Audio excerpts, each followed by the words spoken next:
যুক্তরাষ্ট্রের প্রেসিডেন্ট নির্বাচন সামনে রেখে প্রধান দুই প্রতিদ্বন্দ্বী কামালা হ্যারিস ও ডোনাল্ড ট্রাম্পের প্রথম মুখোমুখি বিতর্কে সঞ্চালকদের ভূমিকা নিয়ে প্রশ্ন তুলেছে রিপাবলিকান শিবির। ট্রাম্পের প্রচার শিবিরের প্রতিনিধিরা বলছেন, ট্রাম্পকে ঘায়েল করতে কামালা ও সঞ্চালকেরা একজোট হয়ে কাজ করেছেন।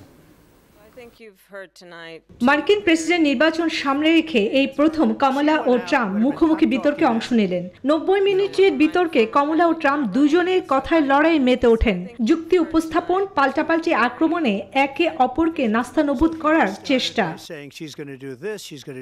ট্রাম্পের প্রচার শিবিরের প্রতিনিধিরা বলছেন, সাবেক প্রেসিডেন্টকে ঘায়েল করতে কমলা ও সঞ্চালকেরা একজোট হয়ে কাজ করেছেন। বিতর্ক অনুষ্ঠানের সঞ্চালকেরা ডেমোক্রেট দলের প্রার্থী কামালা হ্যারিসের সঙ্গে মিলে ট্রাম্পের বিপক্ষে ভূমিকা পালন করেছেন।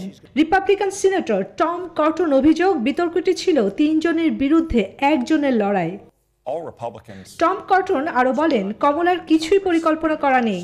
7, 8 কিংবা 9 মাসের মধ্যে গর্ভপাতের বিষয়টিকে নিয়ন্ত্রণে আনা উচিত কিনা সে প্রশ্নে কোনো অবস্থান নিতে কমলা অস্বীকৃতি জানিয়েছেন। এর কারণ, তিনি কঠোর বামপন্থী অবস্থান পোষণ করেন। যুক্তরাষ্ট্রের পেনসিলভেনিয়ায় অঙ্গরাজ্যে ফিলাডেলফিয়ায় স্থানীয় সময় বুধবার নির্বাচনী বিতর্কে কমলা ও ট্রাম্প মুখোমুখি হন।